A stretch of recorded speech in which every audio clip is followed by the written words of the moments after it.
My son and his wife left me at the airport like I was yesterday's trash. They gave me $50, said good luck, and walked away laughing. I'm Walter Grayson, 74 years old. 3 Purple Hearts. Vietnam veteran. What Ethan and his wife Rebecca didn't know when they stole my home was simple. This so-called broken old Marine had been 3 steps ahead of them for months. They thought it'd be easy forging my name on property papers, pretending my PTSD made me too confused to notice. They called me unstable in front of the neighbors, even filmed my episodes to use against me later. But here's the thing about men like me, we may be cracked, but we're not broken. When you've crawled through jungles under enemy fire, you learn patience. You learn how to make your silence the loudest weapon in the room. For 3 long years, I let them think they were winning, spending my money, planning my future in some care facility, while I quietly documented every lie, every forged signature, every cruel smirk. Because sometimes, revenge isn't about fury, it's about timing. And I was going to bring them down in front of the entire town, 800 people on Memorial Day when they least expected it. Please subscribe and drop a comment below. I want to know where you're tuning in from. Now, let me tell you how I turned their greed into their downfall, one recording at a time. It all started 3 years ago after my wife, Helen, passed away from cancer. I'd lost my anchor. My son, Ethan, convinced me to move in with him and his wife in Brookhaven, North Carolina. Just until you get back on your feet, Dad, he said. I wanted to believe him. The house, my house, had been paid off since 1987 with my disability pension. Today, it's worth about $285,000, but in my grief, I signed over the paperwork so Ethan could handle the bills. I trusted my only child. I shouldn't have. The disrespect started small. Ethan would mock me for taking my PTSD meds, sertraline, 100 milligrams, Brazozin, 2 milligrams. Pill time for the old soldier, he'd announce, laughing with Rebecca. Every little noise, a car door slamming, the garbage truck on Tuesdays, would send me back to the battlefield in my mind. Here we go again, Ethan would sneer. Dad's fighting invisible enemies. Rebecca began recording those moments on her phone. For your safety, she said. In case we need to prove you're struggling. I apologize constantly for being loud, for forgetting small things, even for breathing too heavily. I'm sorry, son, I'd say. You're not difficult, Dad, Ethan would reply. You're just broken. That word cut deeper than shrapnel. They started eating dinner without me, leaving me the leftovers on paper plates, while they used the fine china Helen had loved. I'd sit alone in the kitchen, listening to them whisper about their future in my house. Once the deed's transferred, we can refinance, Rebecca said once. Maybe finally build that pool. I heard everything. I said nothing. My medical appointments at the Riverside Veterans Medical Center became another weapon for them. He can't even drive himself anymore, Ethan told the neighbors. His memory's going. None of it was true. Dr. Laura Bennett, my psychiatrist, had written in her report, fully functional. Mild anxiety disorder, well managed with medication, but Ethan never showed anyone that report. He controlled my mail, my calls, even my National Veterans Agency and VA statements. We manage Dad's finances now, he'd tell people. He gets confused with numbers. Confused. I'd balanced combat budgets under mortar fire before Ethan was even born. The worst part wasn't the lies, it was watching them spend my life savings. Ethan's BMW lease, $720 a month. Rebecca's shopping sprees, designer handbags, weekend getaways, all charged to the account they claimed to manage for me. When I questioned it, Rebecca just smiled. It's our money too, Walter. We take care of you. Taking care of me meant I drove a 15-year-old Civic while they cruised around town in luxury. It meant I clipped coupons while they ordered takeout every night. But here's what Marines understand: that patience is a weapon. Observation is survival. Every insult went into my voice recorder. Every fake bill photographed. Every stolen dollar logged. My old uni taught me to wait. My years in the U.S. Marine Corps' 3rd Division taught me strategy. And my brothers at Veterans Lodge 2481 taught me that some battles are worth fighting, no matter how old you get. Ethan mistook my silence for surrender. He thought my trembling hands meant weakness. But he was about to learn the difference between retreat and tactical positioning. First, I had to let him believe he'd already won. Because the higher a man climbs on arrogance, the harder he falls. By January 2024, I knew what I was really up against. This wasn't about a house anymore. It was about everything I bled and worked for and everything I had left to protect. The financial stakes were brutal. My house worth $285,000 was just the start. Ethan had already contacted multiple lenders about refinancing. I found emails when he left his laptop open, but the real prize was my Aerodyne pension fund. 25 years of maintaining aircraft systems had built over $1.3 million. Ethan and Rebecca thought I was living off Social Security and food stamps. They had no clue about the locked account. If they declared me incompetent, they'd take everything: the house, the pension, even my Purple Heart payments of $1,250 a month. They'd send me to some government nursing home while they lived like royalty on my dime. And if word spread that I was losing my mind, it'd destroy my reputation in Brookhaven, the town built on military honor. At the Veterans Lodge, I'd be branded a liability. The brotherhood that carried me through Helen's death would turn away. Ethan was already laying the groundwork, staging concerned son moments in public. At the grocery store, "Dad, you already bought milk yesterday, remember?" At church, guiding me by the elbow, making sure everyone saw him helping his poor old father. But the emotional toll, that's what gutted me most. Every corner of that house held a memory of Helen. The kitchen table where we'd balanced our checkbook for 30 years. The bedroom where she whispered her last words. If I lost the house, I'd lose her all over again. And I'd die knowing my own son, the boy I raised, the one I worked 3 jobs to put through college, saw me as nothing more than an obstacle to his inheritance. But Marines don't surrender. So, I started my reconnaissance. Property records at the Brookhaven courthouse. Pension laws. Elder abuse statutes. I may not have a law degree, but 40 years of military bureaucracy taught me how to fight paper wars. The math was simple. Ethan needed me declared incompetent to seize control. But medical records don't lie, and Dr. Bennett's reports were clean.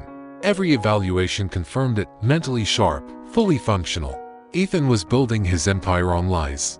And lies don't survive the light. While digging through county records, I found something Ethan clearly hadn't researched. Any property transfer in North Carolina over $50,000 needs 2 independent witnesses and notarization by a licensed professional. The document Ethan was drafting had only one witness, Rebecca, and a notary stamp that looked fresh from a printer. That's when I called an old friend, Colonel Robert Bob Carter, RETIRED Marine and current commander of Veterans Lodge 2481. He's also a licensed notary. One glance at Ethan's fake papers, and Bob would spot the forgery instantly. But first, I needed Ethan to take the bait. Like in combat, you don't show your position until the enemy commits to his attack.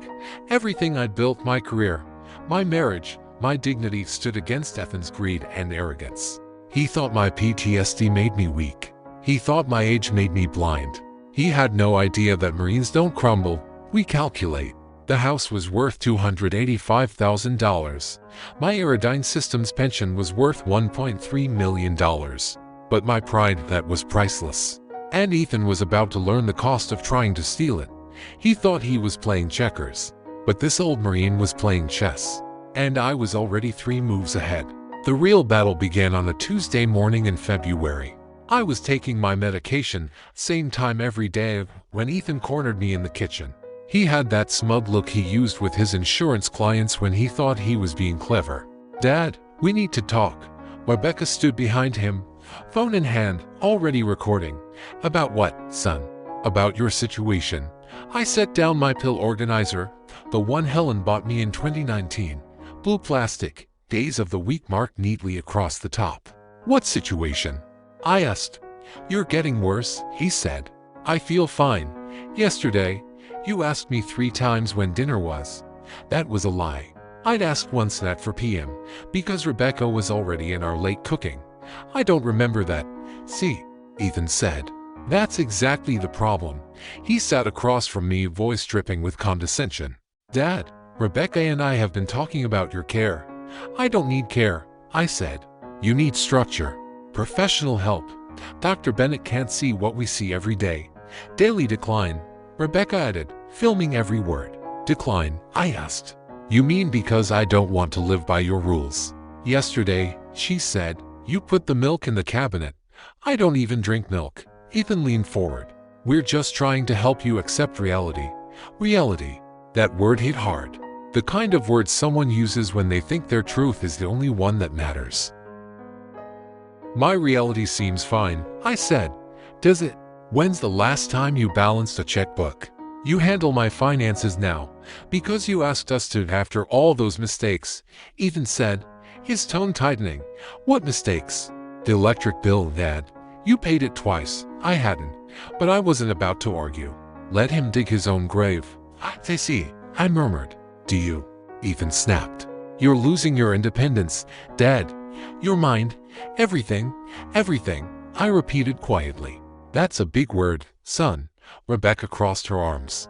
We need to make some decisions. What kind of decisions? About your living situation. I live here, I said. You live in our house, Ethan corrected. Our house. The one I'd paid for in full with combat disability money. Is that what this is really about? I asked. This is about taking care of family, he said. Whose family? What's that supposed to mean? Nothing, son. No, say it, he pressed. I wanted to throw every secret I'd uncovered right in his face, the luxury car, the stolen funds, the refinance forms, but I bit my tongue. I appreciate what you do, I said calmly. Do you? He asked. Of course. Because sometimes it feels like you're fighting us. I'm not fighting anyone. Good, Ethan said. Because we've scheduled a meeting. What kind of meeting? With a lawyer. Silence filled the room. Rebecca's phone was still rolling. What lawyer? I asked. Someone who specializes in family matters, Ethan said, avoiding eye contact. Family matters, I repeated. Like what? Competency issues, Rebecca replied. There it was, the word they'd been circling for months. It's just a consultation, Ethan said quickly. Nothing formal yet. Nothing formal yet, I echoed. Interesting phrasing, son. Dad, we're not your enemies here. Enemies. He used that word like he didn't realize what it meant to a Marine. You think I'm paranoid, I said quietly. You are, he said. You question everything.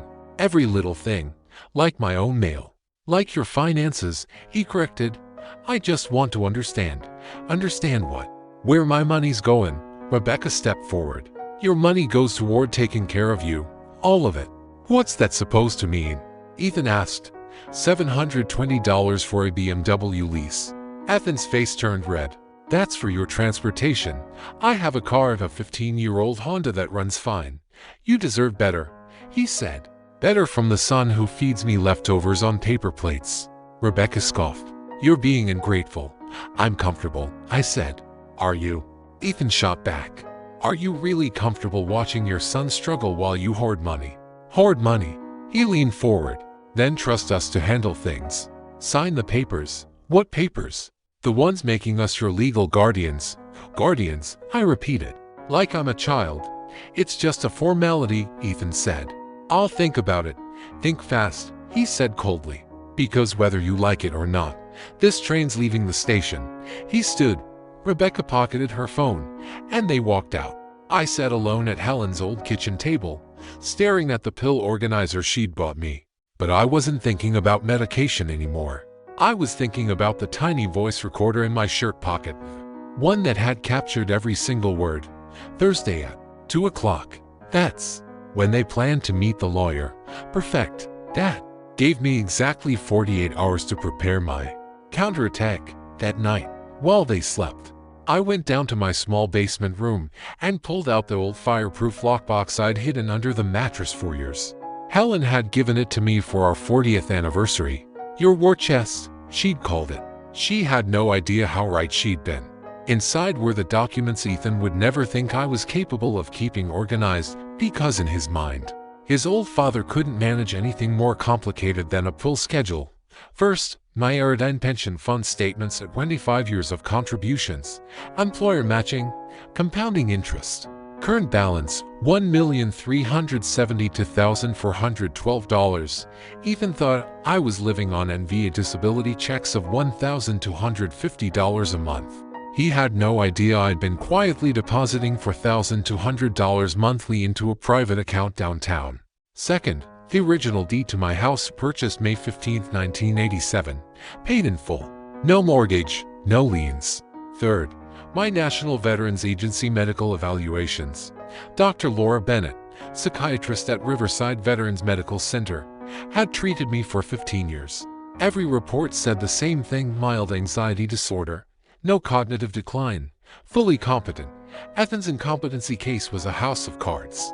And I was holding the wind out forth, blank power of attorney forms, the real ones properly formatted, notarized, and witnessed.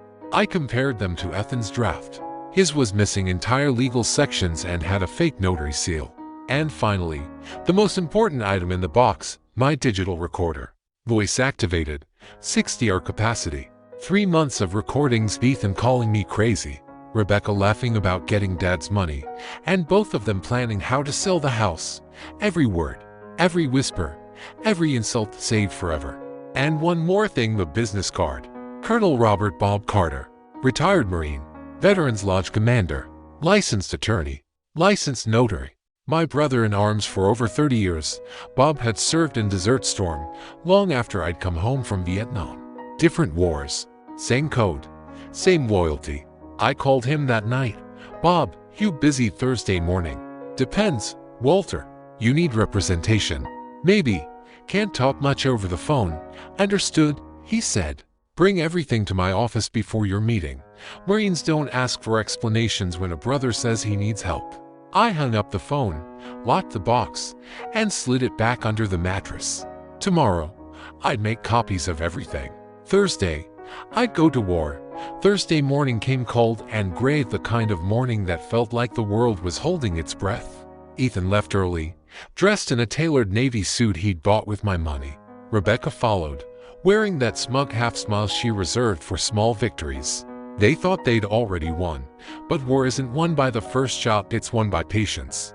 And patience was the only weapon I'd mastered better than pain. At 10 o'clock a.m., I drove to Veterans Lodge 2481, where Bob Carter's small law office shared space with the lodge's records room. Bob was waiting, sleeves rolled up, coffee steaming beside a neat stack of folders. "Morning, Marine," he said. "Morning, Colonel," I replied. He motioned to a chair. "Let's see what we're working with." I handed over Ethan's fake forms, my recordings, and the original property deed. Bob studied each page like a sniper inspecting his rifle. "Notary seals fake," he said immediately. "Signatures forged. And the witness, Rebecca. Convenient."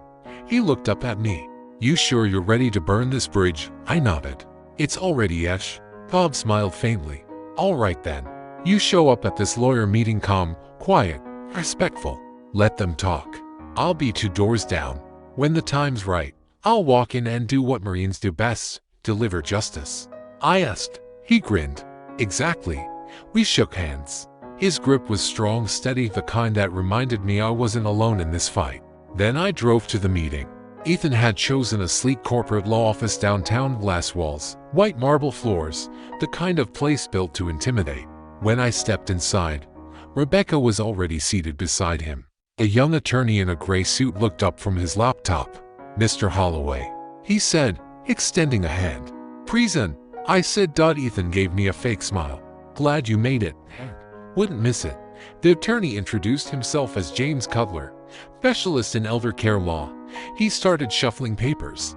"Mr. Holloway, your son and daughter-in-law are concerned about your ability to manage your finances and daily activities. They're requesting you sign over power of attorney." I held up a hand. "I'd like to hear their concerns directly." Ethan cleared his throat. "Dad, you forget things. You take the wrong meds. You make mistakes with money. You've accused us of stealing. Have you?" I asked calmly. He blinked. "What? Stolen from me? Of course not." Rebecca chimed in.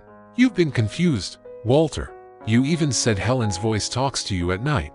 I stared straight at her. "She does." Cutler frowned. "I'm sorry. She tells me who to trust." Ethan laughed awkwardly. "See, this is what we're dealing with." I murmured. "And what are you dealing with, exactly?" He gestured toward the papers. "We just want to protect you, Dad, legally and financially, by taking control of my accounts and property. Only temporarily," Rebecca added. "Until you're stable." I leaned forward. "You two have been talking about this for a while, haven't you?" Rebecca shifted. We've been trying to help. Help, I repeated softly. That's what you call selling the house. The room froze. Ethan's jaw tightened. Who told you that? You did, I said, pressing a small recorder on the table. Click. The device beeped, and suddenly their own voices filled the room. Ethan's voice, once Dad's signs, we list the house. We split the profit, easy. Rebecca's voice, don't forget the pension. That's where the real money is. Cutler's eyes widened. What is this? Evidence, I said simply. Ethan lunged forward, but I held up a hand. Sit down, son. You're embarrassing yourself. Rebecca turned pale. You can't record people without in this state. I interrupted. You can record any conversation you're part of. Look it up. Cutler straightened. Mr. Holloway, if this recording is legitimate, I said your children could be facing serious legal exposure. And one's a disappointment. Ethan stood up. You think you're so clever, old man. You're losing it. Nobody's going to believe you. The door opened. Bob Carter walked in, crisp uniform shirt beneath his jacket, folder in hand. I believe him, Bob said. Cutler looked confused. And you are? Colonel Robert Carter, licensed attorney and notary, Mr. Holloway's legal counsel. He handed Cutler a stack of documents. Here are the authentic property records, notarized and filed. Here are the financial statements showing Walter's full competence. And here, he tapped another page, are the forms your clients forged. Ethan stammered. This is ridiculous. Actually, Bob said coolly, it's fraud. You can sit down, or we can call the sheriff right now. Rebecca started crying. We didn't mean. Bob cut her off. Save it for a judge. Ethan looked at me, really looked at me for the first time in years. You set us up, he whispered. No, I said. You set yourselves up. I just let you finish the job. Rebecca grabbed her purse and fled the room. Ethan followed, muttering curses under his breath. When the door shut, silence fell again. Cutler sighed. Mr. Holloway, I had no idea. Neither did I said softly. Until I stopped trusting the wrong people. Bob clapped a hand on my shoulder. You handled that perfectly. I just did what Helen would have wanted, I said. Bob smiled. What now? I'm changing the locks, I said. He laughed. You want me to help? I've got it covered. That night, when I got home, the house felt different, lighter, quieter. Mine again. I went room to room, sealing the spaces that had once echoed with betrayal. In the kitchen, I placed the recorder back in the drawer. In the living room, I hung my Marine Corps flag over the fireplace again, the one Ethan said looked too old-fashioned. At midnight, I sat at Helen's table, poured 2 cups of tea, and whispered, we did it. The house creaked softly, as if answering. I smiled. The next morning, a sheriff's deputy arrived with a court notice. Ethan and Rebecca Holloway v. Walter Holloway, dismissed with prejudice. Bob had filed the motion before sunrise. I sent no reply, no message, no confrontation. Silence was my victory speech. Weeks later, I saw Ethan's BMW for sale online. Rebecca had left town. Rumor said their marriage didn't survive the scandal. I don't take joy in that, not really. But I take peace. Because peace, for an old soldier like me, is the hardest victory to earn. And sometimes, it's won not on a battlefield, but at a kitchen table with patience, proof, and the truth. Now, every morning, I sit by the window and watch the sunrise over Willow Lane. The same light Helen used to say makes everything new again. She was right. War teaches you to fight for what's yours. Love teaches you why it matters. And together, they teach you when to stop fighting. I'm not losing my mind. I'm just remembering who I am. And that I'll never forget. Don't we, Pop? Ethan's voice cut through the laughter. I wasn't tired, not even close, but correcting him would only make me sound defensive.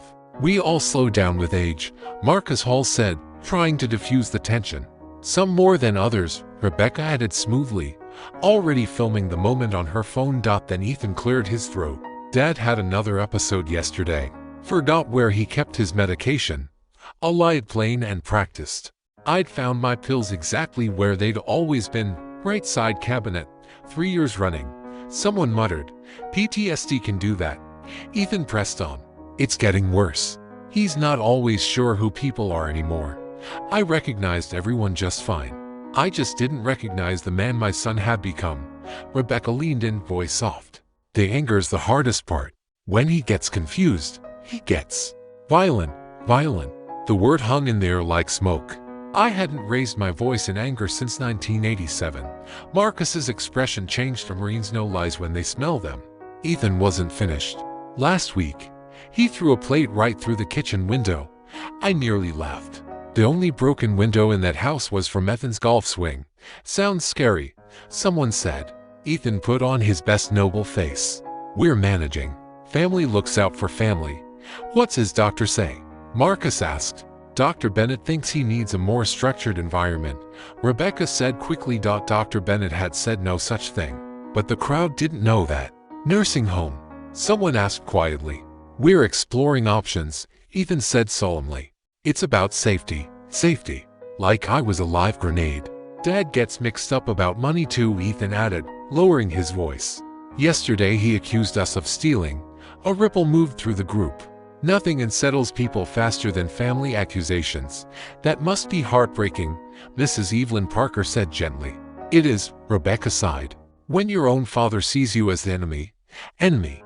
That word again. I stayed silent. Every word was being recorded on the small device in my shirt pocket. How long's he been living with you? Marcus asked. 3 years, Ethan said. Since Mom passed. He couldn't handle being alone. Generous of you, someone said. Just doing what family does, Ethan replied humbly. Even when it's thankless. Rebecca added sweetly. Thankless. The woman who charged $1,500 to my credit card last month. Sometimes he wanders at night, Ethan continued. We had to put locks on the doors. Those locks weren't for me, they were to keep me from checking the mail. Medication adjustment. Marcus asked. His doctors are working on it, Rebecca replied. But honestly, I think the damage is permanent. Permanent. Like I was a cracked machine past repair. The crowd leaned in, eager for tragedy. The hardest part, Ethan said dramatically, is when he threatens us.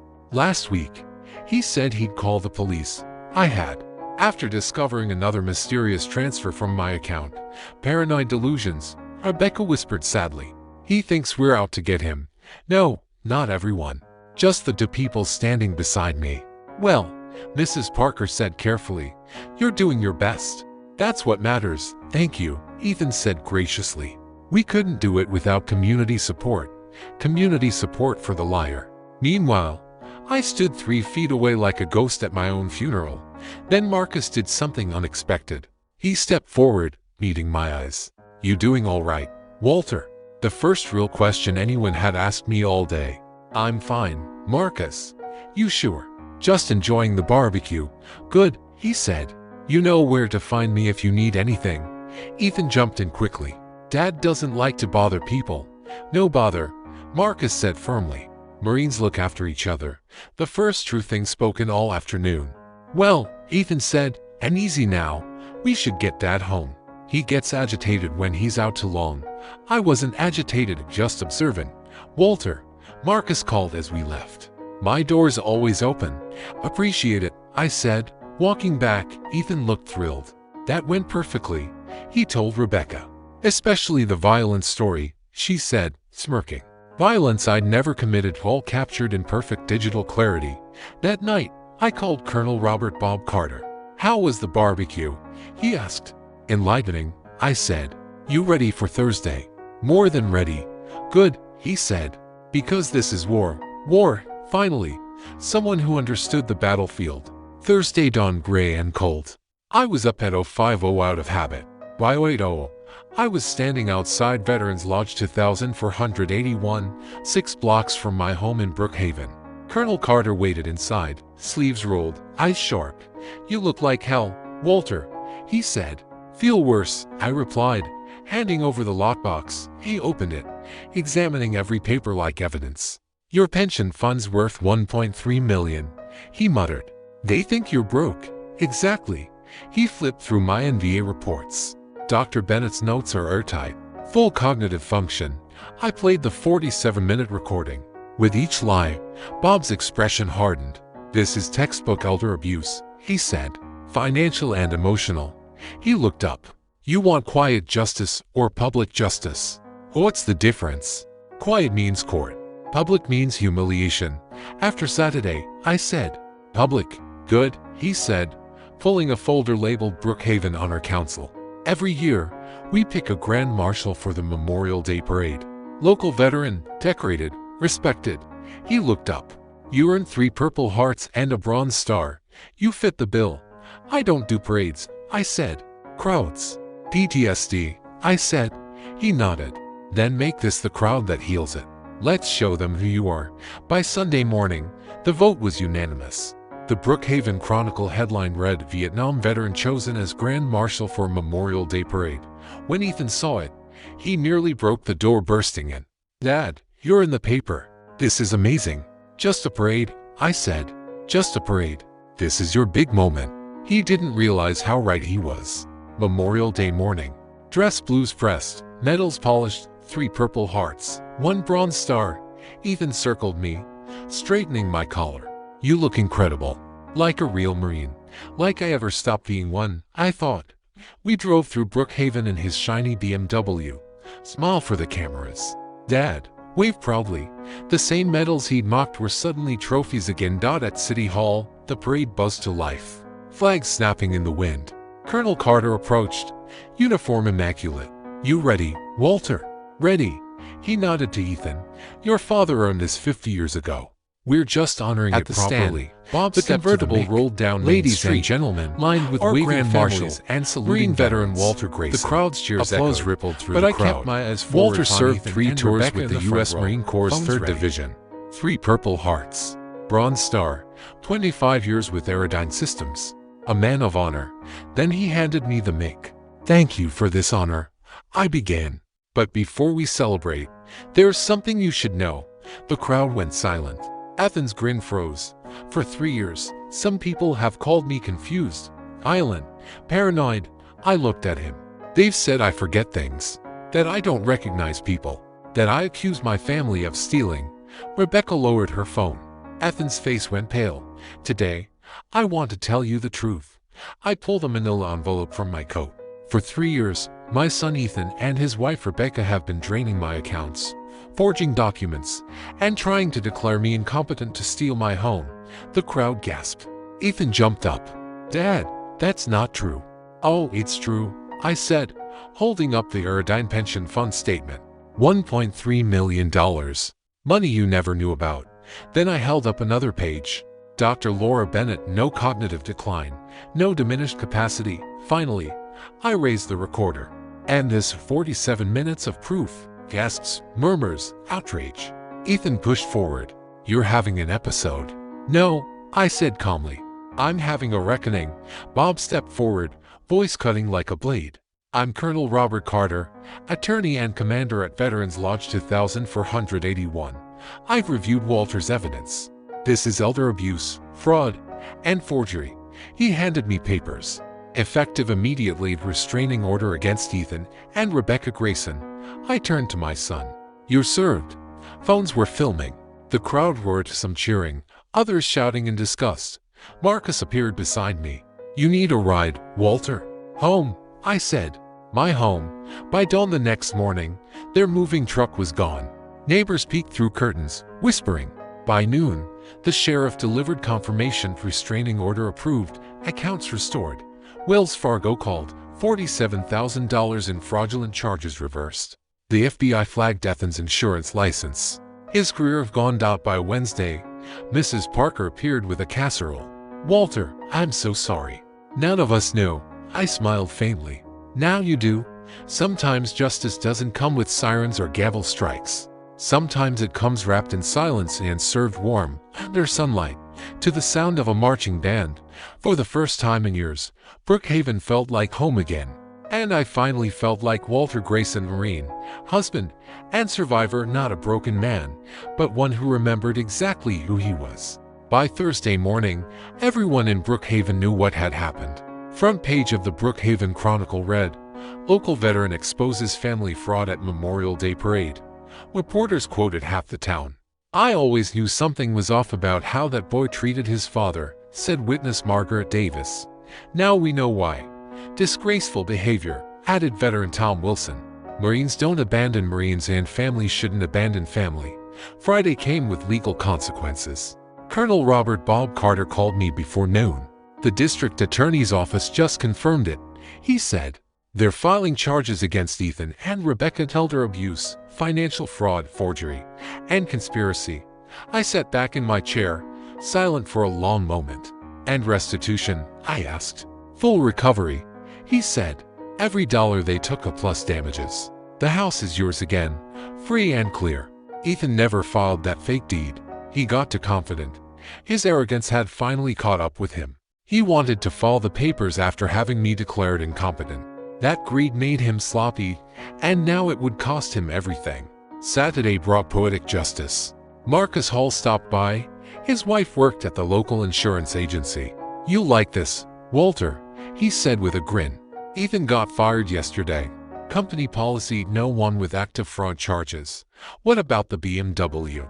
Repossessed on Wednesday. 3 months behind.